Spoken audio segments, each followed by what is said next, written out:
Some 20-30 years later, she would laugh at the snapshot. See Betty and Dolly, she would say, and look how they dressed us for the beach. The sea holiday was her past, mine is her laughter, but wry with the labored ease of loss.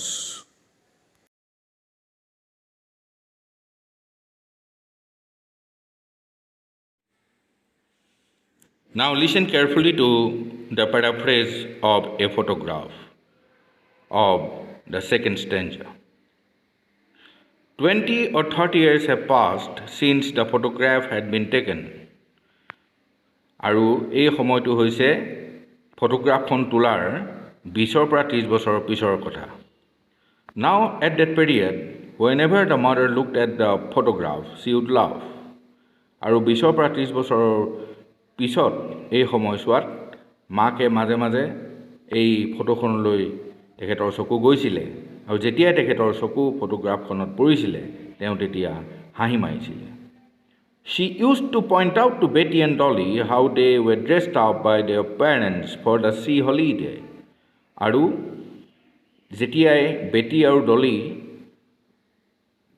কবিৰ মাতৃৰ ওচৰলৈ আহিছিলে তেতিয়াই বেটি আৰু ডলিক মাজে মাজে কি কৰিছিলে মাকে এই ফটোখন দেখুৱাই ফটোখনত পিন্ধি থকা পোছাক কিযোৰ দেখুৱাই খুব হাঁহিছিলে যে তেখেতসকলে সেই সময়ত সাগৰত যিটো বিৰতিৰ পৰত সাগৰ ভ্ৰমণ কৰিবলৈ গৈছিলে বা সাগৰ উপকূলত যেতিয়া ভ্ৰমণ কৰিবলৈ গৈছিলে তেতিয়া তেখেতসকলে পিন্ধি থকা সেই কাপোৰ কানিবিলাক দেখুৱাই খুব হাঁহি মাৰিছিলে আনন্দ ফূৰ্তি কৰিছিলে. That sea holiday had become a matter of past for the mother. আৰু সেই 20-30 বছৰৰ পিছৰ কথা কবিয়ে কৈ আছে. তেনে অৱস্থাত এই ফটোখন মৰাৰ যিটো সময় আছিলে বা তেখেতৰ 12 বছৰীয়া কালৰ যিটো ফটো সেইটো ইতিমধ্যে তেখেতৰ কাৰণে এটা অতীত কাল হৈ পৰিছিলে. Similarly, the sweet laughter of her mother has also become a past memory for the poet herself. আৰু ঠিক একেদৰে কবিৰ কাৰণেও এতিয়া বৰ্তমান মাতৃৰ বিয়োগৰ বহু বছৰ পিছত এতিয়াও মাকৰ হাঁহিটো আমাৰ কবিৰ কাৰণে এটা প্ৰাচীন স্মৃতি হৈ ৰ'ল. Both of them suffered from a sense or a feeling of loss. আৰু দুয়ো মানে here both means both the poet and poet's mother. They suffered from a sense or a feeling of loss. প্ৰত্যেকে দুয়োগৰাকীয়ে কি কৈছে দুয়োগৰাকী এটা হেৰুৱাৰ এটা অনুভূতি তেখেতসকলে অনুভৱ কৰিছে. কিবা এটা যেন তেখেতসকলৰ নাইকিয়া হ'ল এই অনুভূতিটোৱে তেখেতসকলক বৰকৈ আমনি কৰিছে. Ironically, both the poet's mother and later on the poet herself were laboring to ease the loss. আৰু আটাইতকৈ ইম্পৰ্টেণ্ট কথাটো হৈছে here the most important thing is that the loss happening to both the poet and the poet's mother, the loss has become ironical. এই যিটো তেখেতসকলৰ নাইকিয়া হৈছে যি হেৰুৱাইছে এই হেৰুৱাটো এই ক্ষতিটো কি হৈছে তেখেতসকলৰ কাৰণে এটা ব্যংগিক এটা অনুভূতি হৈছে এটা ব্যংগ সৃষ্টি হৈছে এটা নিমিলা অংকৰ নিচিনা হৈছে. Because it has been referred to as a labored ease of loss. They were laboring to ease the loss. তাৰমানে তেখেতসকলে খুব কষ্ট কৰিবলগীয়া হৈছিল. মাতৃয়েও তেতিয়া তেখেতৰ বয়স হৈছিল তেখেতে খুব কষ্টেৰেহে এইটো মানি ল'ব পাৰিছিলে যে তেওঁ এই হলিডে সময়ত ইমান মুক্ত মনে তাত গৈ 12 বছৰীয়া ছোৱালী হৈ তেওঁ কি হৈছিল ছোৱালী হিচাপে তেওঁ ফূৰ্তি কৰিব পাৰিছিলে. তেওঁৰ পিছৰ কালছোৱাত তেনেকুৱা ধৰণৰ এটা আনন্দ বা তেনেকুৱা ধৰণৰ এটা ফূৰ্তি সেইটো এটা খুব অতীতৰ নিচিনা হৈ পৰিছিলে আৰু সেই বস্তুটো তেখেতৰ দুষ্প্ৰাপ্য হৈ গৈছিল. আৰু ঠিক তেনেদৰে মাতৃৰ যিবিলাক হাঁহি আমাৰ কবিয়ে শুনিবলৈ পাইছিল আজি মাতৃ বিয়োগৰ বহুত বছৰৰ পিছত এতিয়া এই মাতৃৰ হাঁহিবিলাকো তেখেতৰ কাৰণে দুষ্প্ৰাপ্য হৈ গৈছে গতিকে আমাৰ যিবিলাক আমাৰ মানৱ জীৱনত আমি যিবিলাক হেৰুৱাওঁ বয়সৰ কাৰণে সময় পাৰ হৈ যোৱাৰ কাৰণে যিবিলাক হেৰাওঁ সেইবিলাক আমি দুনাই ঘূৰাই নাপাওঁ আৰু এই হেৰুৱা বস্তুবোৰ আমি লাহে লাহে সময়ৰ লগে লগে এই হেৰুৱাৰ সুখবিলাক হেৰুৱাৰ দুখ আমাৰ কি হয় নিজে নিজেই পাতলি যায় and we are laboring to ease the loss. Good afternoon, my dear students. In this discussion, in this exercise, we'll be touching some vital questions that may come from the second stanza of the poem, A Photograph by Shirley Toulson. Now, some questions will be from the textual meanings and some questions will be on the theme of the poem as it was from the first stanza also.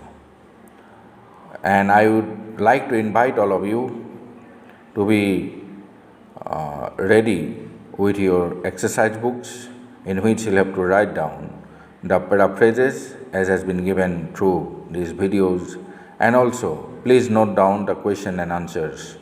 And these questions and answers will provide you the scope to write in your own way also to solve the various questions that may be asked on this particular poem.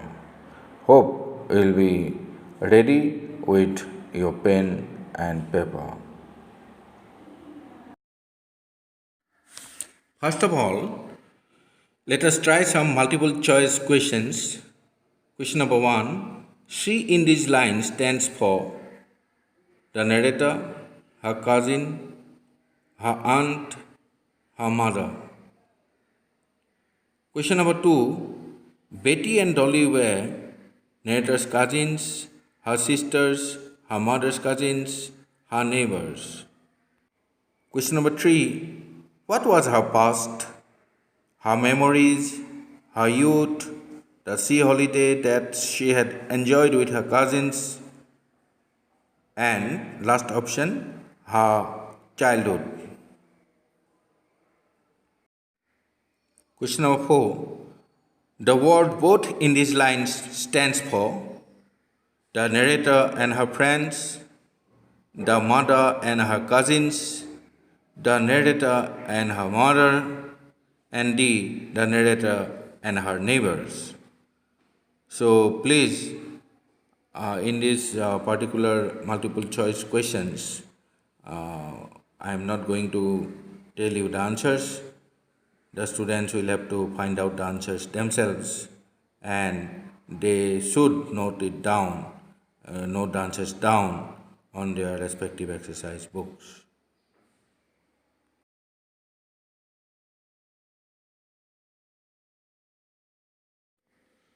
The first question is, in the comprehension section, why did the poet's mother laugh at the snapshot? কবিৰ মাতৃয়ে ফটোখন দেখি কিয় হাঁহিছিলে? Answer. The poet's mother relished the sea holiday of her childhood with her cousins. She used to laugh at the scene caught in the photograph. She used to point out the dress they were wearing in the photo. She reminded her cousins Betty and Dolly how funny they looked in those clothes. কবিৰ মাতৃয়ে তেখেতৰ ল'ৰালি কালৰ যি সমুদ্ৰ ভ্ৰমণ আছিল তেখেতৰ কাজিন ভগ্নীৰ লগত, সেইটো তেওঁ বৰকৈ তেখেতে আনন্দ লভিছিল। ফটোগ্ৰাফত যি দৃশ্য বন্দী হৈ আছে সেই দৃশ্য দেখি তেখেতৰ বৰ হাঁহি উঠিছিল। তেওঁ মাজে মাজে ফটোখনত তেখেতসকলে পিন্ধি থকা পোচাকযোৰ দেখুৱাই ভাল পাইছিল আৰু তেখেতৰ কাজিন বেটী আৰু ডলিক মাজে মাজে তেওঁ সেই সমুদ্ৰ ভ্ৰমণৰ সময়ত পিন্ধি থকা কাপোৰ বা পোচাক কেইযোৰত তেখেতসকল দেখিবলৈ ইমান যে খুহুতীয়া হৈছিল দেখিবলৈ, সেই কথাটো তেখেতে উল্লেখ কৰিছিল। The second comprehension question is, explain. The sea holiday was her past, mine is her laughter. Sea holiday তেখেতৰ past আছিল আৰু মোৰ তেখেতৰ হাঁহিটো past হৈ গৈছে, মানে অতীত হৈ গৈছে। এইটো ব্যাখ্যা কৰিবলৈ কৈছে। A photograph teaches us that time spares none.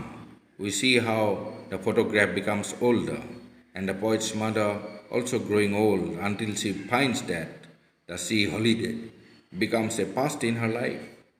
The holiday is only kept inside the photograph. Years again, and the poet is left alone by the death of her mother. The laughter of her mother, which she enjoyed, has become a matter of past for the poet also. ইয়াত দুটা ধৰণৰ অতীত দেখুওৱা হৈছে, এটা কবিৰ মাতৃৰ অতীত আৰু আনটো হৈছে কবিৰ নিজৰ অতীত। ফটোগ্ৰাফ নামৰ কবিতাটোৱে আমাক শিকাইছে যে সময়ে কাকো এৰি নিদিয়ে। আমি দেখিছোঁ কেনেকৈ ফটোগ্ৰাফ এখন পুৰণা হয় আৰু কবিৰ মাক কেনেকৈ পুৰণা হৈ গ'ল বা বুঢ়া হৈ গ'ল, আৰু এই তাৰপিছত তেখেতে এদিন আৱিষ্কাৰ কৰিলে যে এই চি হলিডে বা সাগৰৰ যিটো বিৰতিৰ ভ্ৰমণ, এই বিৰতিৰ সাগৰ ভ্ৰমণ, সমুদ্ৰ ভ্ৰমণটো এতিয়া তেখেতৰ জীৱনত এটা অতীত হৈ গ'ল আৰু সেই বিৰতিৰ সেই সময় এতিয়া মাত্ৰ ক'ত আবদ্ধ হৈ আছে, এতিয়া সেই ফটোগ্ৰাফখনতেই আবদ্ধ হৈ আছে।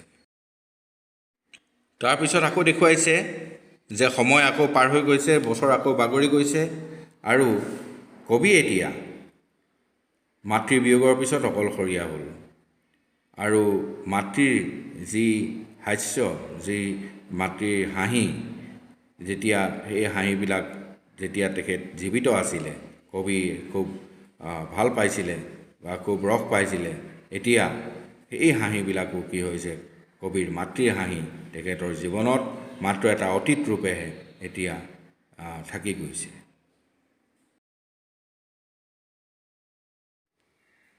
The third question is, both rhyme with the labored ease of loss. What is the loss referred to here? Describe the irony inherent in this line.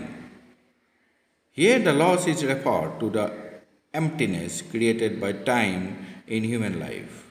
In her old age, the poet's mother was sorry to miss her childhood pleasures and occasions like the sea holiday. Now she could not get those days back. Now the mother has been dead for many years. The poet feels the absence of her mother in her life and regrets that she will no longer hear the sound of her mother's laughter. The irony is created by clubbing the opposite words labor and ease. Though it is very hard to accept the reality of such losses, all human beings must learn to be easy with the real side of life. The poet's mother and the poet both has been successful to live their lives without their past pleasures. ইয়াত যিটো ক্ষতিৰ কথা কৈছে সেইটো যে সময়ে মানুহৰ জীৱনত যিটো নাইকিয়া কৰে, সময়ে মানুহৰ জীৱনত যি এটা শূন্যতাৰ সৃষ্টি কৰে, এই শূন্যতাটোৱেই হৈছে এই ক্ষতি বা এই লছ। আৰু কবিৰ বৃদ্ধকালত কি হৈছিলে, কবিয়ে বৰ দুখ পাইছিলে, তেওঁ তেখেতৰ ল'ৰালিৰ ফূৰ্তিবিলাক, ল'ৰালিৰ বিনোদনবিলাক নোপোৱাৰ কাৰণে তেখেতৰ বৰ অসুবিধা হৈছিলে। আৰু তেখেতে কি কৰিছিলে, এই ল'ৰালিৰ যিবিলাক আনন্দ ফূৰ্তি সেইখিনি তেখেতে নোপোৱাৰ বেদনাত যেনে হওক সমুদ্ৰ বিৰতিৰ কাল এইবিলাক নোপোৱাৰ কাৰণে তেখেতৰ অলপ কি হৈছিলে দুখ লাগিছিলে আৰু তেওঁ এইটো ভাবিছিলে যে এই বৃদ্ধকালত আৰু তেওঁ কেতিয়াও এই তেখেতৰ ল'ৰালি কালৰ এই আনন্দ ফূৰ্তি বা বিনোদন কেতিয়াও ঘূৰাই পাব নোৱাৰে। দ্বিতীয়তে তাৰপিছত কবিৰ কথা কৈছে যে এতিয়া কবিৰ মাতৃ ঢুকুৱাও বহুত বছৰ হৈ গ'ল আৰু সেইকাৰণে কবিয়েও কি কৰিছে মাতৃৰ যিটো শূন্যতা মাতৃ বিয়োগৰ পিছত নিজৰ জীৱনত বাৰুকৈ উপলব্ধি কৰিছে আৰু তেওঁ এইটো উপলব্ধি কৰিছে যে মাতৃৰ যি হাঁহি এই হাঁহিৰ শব্দ তেওঁ আৰু জীৱনত শুনিবলৈ নাপায়। আৰু ইয়াত যিটো আইৰনিৰ কথা কোৱা হৈছে যিটো ব্যংগৰ কথা কোৱা হৈছে এইটো কি কাৰণে হৈছে যে দুটা বিপৰীত শব্দ ইয়াত ক্লাব কৰা হৈছে বা জইন কৰা হৈছে। এটা হৈছে কষ্ট আনটো হৈছে আৰাম। এটা লেবাৰ এটা ইজ, এটা কষ্ট এটা আৰাম। Though it is very hard to accept. আৰু যদিও আমি এইবিলাক আমাৰ যিবিলাক ক্ষতি হৈছে এইবিলাক ক্ষতিবিলাক আমাৰ পূৰণ কৰিবৰ কাৰণে আমি নোৱাৰোঁ আৰু এইবিলাক ক্ষতি আমাৰ কাৰণে বৰ ডাঙৰ ক্ষতি আমি গ্ৰহণ কৰিব সহজে নোৱাৰোঁ। তথাপিও আমি সকলো মানুহেই কি কৰিব লাগিব আমি প্ৰকৃত যিটো ৰিয়েল লাইফ চিটুৱেশ্যন প্ৰকৃত জীৱনৰ যিটো আচল জীৱন এই জীৱনত আমি জীয়াই থাকিবলৈ শিকিব লাগিব। আৰু কবিয়ে কৈছে যে প্ৰথমতে কষ্ট হ'লেও তেখেতসকলৰ এতিয়া তেখেতে আৰামেৰে মানে চাইলেণ্টলি ইয়াত আৰাম শব্দটো চাইলেণ্টলি লগত বুজোৱা হৈছে আৰু চাইলেণ্টলি বা মনে মনেই ক্ষান্ত হৈ তেখেতসকলে কি কৰিছে এই কষ্টকৰ যি ক্ষতি তেখেতসকলে আঁকোৱালি লৈছে বা তেখেতসকলে গ্ৰহণ কৰিছে। কবিৰ মাতৃয়ে আৰু কবিয়ে নিজে এতিয়া কি হৈছে কৃতকাৰ্য হৈছে ছাকচেছফুল হৈছে তেখেতলোকৰ নিজৰ জীৱন জীয়াই থাকিবলৈ জীয়াবলৈ তেখেতসকল এতিয়া সমৰ্থবান হৈছে। তেখেতসকলৰ সেই পুৰণা তেখেতসকলৰ হাঁহি ধেমালিবিলাক পুৰণা যিবিলাক বিনোদন এইবিলাক নোপোৱাকেই তেখেতসকলে কি কৰিছে এই নিজৰ জীৱনটো তেখেতসকলে জীয়াবলৈ নতুনকৈ শিকিছে।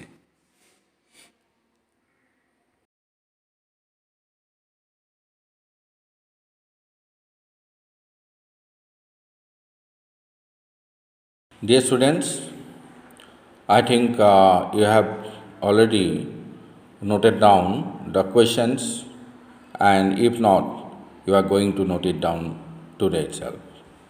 You see, the previous videos that have been given on a photograph, these videos were given according to the stanzas. And the three different stages as highlighted in those videos have been already discussed to you. এতিয়া আমাৰ কথা হ'ল কি আমি এটা কাম কৰিব লাগিব আগৰ ভিডিঅ'বিলাক আছামিজ যিবিলাক এক্সপ্লেনেশ্যন আছিলে এইবিলাকো আমি পঢ়িব লাগিব পঢ়ি আমি থিমটো ক্লিয়াৰ হৈ থাকিব লাগিব আৰু কোনটো কুৱেশ্যন কোনটো ষ্টেঞ্জাৰ পৰা দিছে এই বস্তুটো আমি গম পাব লাগিব। If you don't know the question belongs to which stanza, will miss the stage. আমি ষ্টেজটো মনত নাথাকিব। Then it will be a awkward position and mixing of things will be caught by the examiners. আৰু কি হয় কেতিয়াবা প্ৰথমটো কথাত দ্বিতীয়টোত লগায় দ্বিতীয়টো কথাত তৃতীয়টোত লগায় এই কথাটো বেয়া হ'ব। We should be very careful to know the questions and their stages. From which stage the question has been given. আমি এই কথাটো গম পাব লাগিব। Okay, all the best and read and write continuously. And the time you study, please study by yourself. By yourself means you will have to devote your mind